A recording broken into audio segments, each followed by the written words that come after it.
You're good. Cool. What's up, Monstapop? How you doing? How you doing? So, where did you grow up? I grew up in Montreal, Canada, and maybe 3 years of my teen years I was in Orlando, Florida. Oh, okay. Yeah. Oh, word. That's what's up. Where are your parents from? Both of my parents are from Haiti. I didn't grow up with my father, but yeah, I grew up with my mother as the leader of the household. Word. Yeah. Were you born in Montreal? I was born in Montreal, yeah. Cool. Gotcha. What got you into dance? What got me into dance? Well, there's multiple components or things that influenced me to be a dancer. The first thing would be my mother. My mother was a Haitian folkloric dancer, so I would see her dance, go to her dance practices. She stopped when I was young. I think I was like maybe 7 or 8 when she stopped. But in my younger days, or even younger years, pre like 7 or 8, I would see my mother go to practices, you know, and she would still practice a bit. She was at the end of her career. She was just dancing for herself. After that, my second influence was my older brother, Dario. My older brother was a boogie boy of a collective, a breaking crew called Illusion Breakers. And also it's the people from that neighborhood. So in that neighborhood in Rosemount, there was this place where there was like projects, like apartments by the government. I was like on the 18th Street, between 18th and 17th Street, between Bellechasse and Rosemount. And then that block, there's movers, there's people from Illusion Breakers, but there was also people from Tactical Crew that was there also. So all those people influenced me to dance. Wow. That was my first approach to dance, so that's how I would say I started. So I always saw dance, but I could say like around like 9 or 10, I started to try to like mimic my brother doing his movement, because my brother was a teen and he was, you know, dancing and stuff. What's the age difference? 6 years. Oh, wow. 6 years. So by the time I was 10, he was 16. So it was like 9 and 10. He was like 15 or 16. And I was trying to imitate him. But even prior to that, me starting to like really wanted to like move, I would see my mother practice when I was a kid all the time, and sometimes trying to imitate her. Wow, awesome. Yeah. What does Haitian folklore dance look like? Haitian folkloric dance is connected to Western dance. It's basically the continuation of Dahomey culture, you know, culture from Benin, Togo, and Ghana that migrated to the island Hispaniola, so that migrated to Haiti. So it's basically interpretation of the movement from that area brought to Haiti through slavery. You know? So yeah, and it's also connected to spiritual practice. Wow, yeah. Dope. Does your brother still dance? My brother still dance. He does. Like, I mean, he still can get down for sure. I mean, like, put some music and he'll bust a wave. Like, he'll lock it in, boom, boom, and like do a wave and do a glide and like bring out his chest and do things, you know.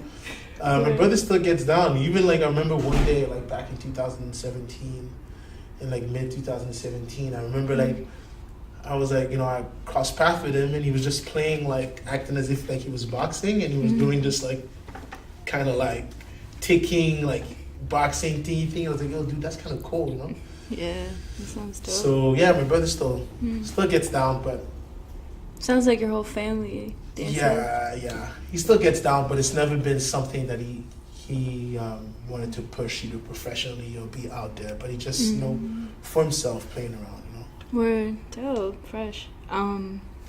So can you name some of your inspirations for dance? Some of my inspirations for dance, that's a big question, because then that's really broad, you know.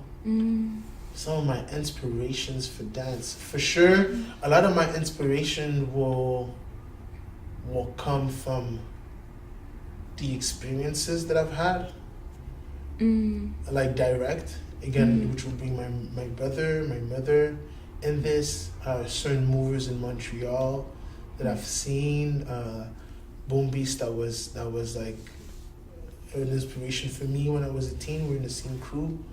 I remember this dude, Speedy from Montreal. He used to be an inspiration for me when I was younger. And then it's like, then it would be different actors in the community, let's say, of popping that like I know for a fact that I was watching Bop and Andre when I was younger. Mr. Animation, I used to watch him a lot. Like I saw a couple of footage of Domino and I was trying to bite that. And, yeah, it's like I feel like there is so many names for me to put out there. Just to think like that, And when I say the Montreal community, it's like there's a lot of movies in there that inspired me. Like Venom used to, like I had inspiration within my flow work approach, Namco and my waving approach. When I used to like be at Baseline Studios, there was like a group of kids and the owner, which is Frequency, like all of them. It used to inspire me, and inspiration is not just movement, I mean, I feel like it's a tough question because it would take for me to really retract from my early day till now, and it would take for me to name so many people. That's like that's a list on its own. Like it would take a good moment for me to answer that. But I have a lot of inspiration for sure. Wow, word. Thank you. Yeah, that's cool. How would you describe your style of dance? My style of dance. Expression, honesty, animation, deep, profound, sensation, micro, large, powerful, crackling, breaking, not as the dance, like breaking as things breaking, funk, ancestral, meaning ancestors walk with me, Afro, Haitian descent, Oogie Boy, popping, tugging. I mean, I could go to I'm trying to avoid like name of styles and name of movement and just trying to find more like things that gives a theme or gives an idea, to what my style is, but it will be around that, Cool. Icy hot, like there's so much things that would mix together, yeah. Having being cold, but like being able to burn with the coolness. Wow, dope. Very Yeah. creative. What styles do you practice? What styles did you study growing up?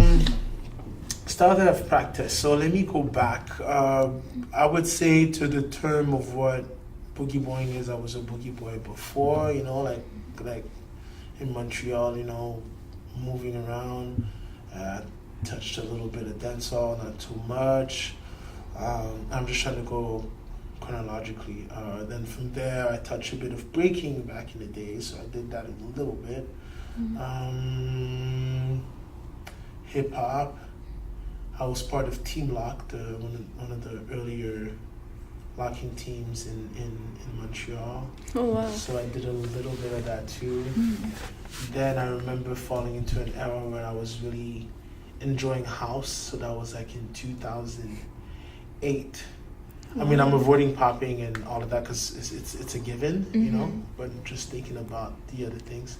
I remember house like 2000. Was it 7? Like no, 2008 and 2009, maybe 2010. I was getting into that, and I was like with people like Rafiki, with Goldilocks, with a dude called Benoit, a dude called Ali. So it was like 3 French guys, and we were just like always dancing. We used to have like somewhat of a collective that we call La Famille. So we used to like work together. So I remember that. I really enjoyed that. I used to like go to house clubs a lot.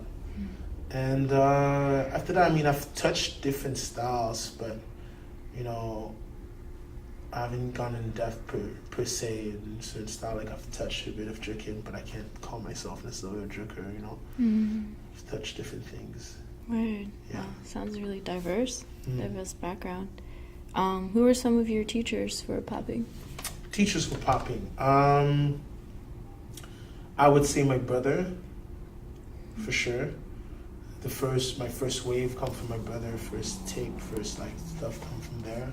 Nice. I would say not necessarily being a teacher, but being an influencer. Boom Beast, you know. So he wasn't a teacher, but he was more advanced than me, so he influenced me in certain ways. Then we went our own way together, doing things together. From there, I would say Fonda Fueno Powell, which was the person that kind of brought the era of popping as we know it right now in Montreal, because there was an era before, but the era that we know from 2005. Through him is at the interim of Frank Boogie was brought to the city, so I would consider him as a teacher. Hitmaster Fish was brought in the city also, so he is definitely a teacher and a mentor that helped me in my path growing up. Pop Tart, even though I've spent only 2 weeks with him, you know, but I'm talking about I was staying with him for 2 weeks, but that 2 week definitely revolutionized my dance and it helped me a lot. I would say so far those are people that I could say those are the people I can pinpoint as teachers, and I'm making sure I'm not forgetting anybody. I have people that have influenced me, that have helped me in my path. Dario, my older brother, Fawn, Frank Boogie, Hitmaster Fish for sure, Pop Tart. Yeah. Wow, cool. Which communities have you taught in? Communities, meaning like cities or? Yeah. Do you have like a home base where you teach? Do you have a community where you've helped the community, other dancers? Like the community I feel that I've invested the most of my time was definitely in Montreal. That's for sure. In different generations. I mean, I remember in my Boogie Boys days, came out of high school, and me and Boom Beast went back to the high school the year after where we got out of. You know, we were done with high school, and which brought dancers like Mimo. She's a singer now, but like she still dance. I mean, she still gets down. But they brought out Mimo. It brought out Victorious. I remember also investing a lot of time in the South Shore of Montreal, which brought to the world Green Tech, which helped also other dancers, other movers from that studio, which was a studio owned by Frequency. Wow. Remember investing time too with, I created like a collective called Kaiju, and there's people that I was training, and in that there was Jonathan Morell from Sweden, Ross, and Alexandra, and different other movers. So I've like the energy that I've put is a lot in my city. Wow, cool. Montreal, yeah. Nice. Who are some of your current students? Do you have current students? At this moment, I do not think that I have specifically students, but I would say there is people that I mentor, or they will go to me for advice and guidance. And I think teaching it's like this. It's like you can mentor without teaching. You can mentor without teaching, but you can't. Yeah, you can separate both, but you can also mentor and teach at the same time, right? Word. So right now I've been more mentoring than teaching. I've been like mentoring people in my scene, and but I am looking forward to teach again, and I want to go back to the community one of the communities that helped me in my career, and it's a community that has a lot of blacks in them, in that community, I mean. It's in Saint Michel, so I want to go back to this community and teach kids, teach teens, kids. That's more in that area I want to go comparatively to go like straight for dancers. Word, Yeah. dope. So in comparison to, what's the poppin' scene like in Montreal compared to Toronto? That's a good question. It is different, and it's a good different, and I think both scene brings something important to this Canadian heritage of like dance and culture. Vancouver too does this thing. The difference, well, Frank Boogie's from Toronto, so like I said, Frank Boogie was one of my teachers through the interim of FON, and he also taught a little bit FON. So when I go back to this time, I know that like Toronto was already connected to like the American scene when it came to popping, you know. So Frank, you know, of course, learned under Wiggles, under like the whole EB Camp, Sugar Pop, so forth and so on. So that whole section or approach of dance was way more solid in Toronto when I was coming up. And I feel like in Montreal, we're trying to go more in a different route than the EB approach, even though it was still an influence in our movement. I mean, it influenced everybody in the world. But we were like more influenced by like boppers, animators, and different approach, like more like LA poppers and stuff like that. Like more from that culture, and but still being influenced from the EB approach. So I would say that there's that in that history of the current scene as we know it now, you know. But also there's and then it kept going, but there's a second wave too in Toronto that was also solidly influenced or strongly influenced by the Brook-up culture from Brooklyn. You know, when you think about the Moonrunners, you could see the influence that they have with either dancehall, Brook-up, and like, you know, like Caribbean flavor, and they've been influenced by that, which has created different movers such as like, you know, ICE Connects, Moonrunners like ICE Connects, Snap, Sean, you know, also being influenced by the turfing scene too in Oakland. So yeah. This is what I'm able to see, right? Yeah, it's very different. Yeah. Seems cool. Do you have any upcoming projects you have going on? Well, Jack of all trades coming up May 22nd to May 26th. Jack of all trades is one of the projects. We are planning a Funk and Focus tour in China in fall. That's one thing. And I have ideas for a bunch of other projects that I'm keeping under wraps because it's like I'd rather have it like properly done and presented before I speak about them. But I have a couple of like either like creative and artistic projects that I have in mind that I'm trying to do right now. Cool. Well, that's it. Thanks for sitting with me and answering some questions for Preservatory. Okay. Where can people find you? They want to connect with you. They can find me at Monstapop _ Monstapop _ aka.hya, HYA. So that's my Instagram. Cool. And also you can find Jote Festival, so GOAT.festival. That's for Instagram also. Or find Monstapop aka Hya on Facebook. Yeah. Cool. Awesome. Cool. Yeah. Thank you. Yeah. Peace. Ryan. Hey.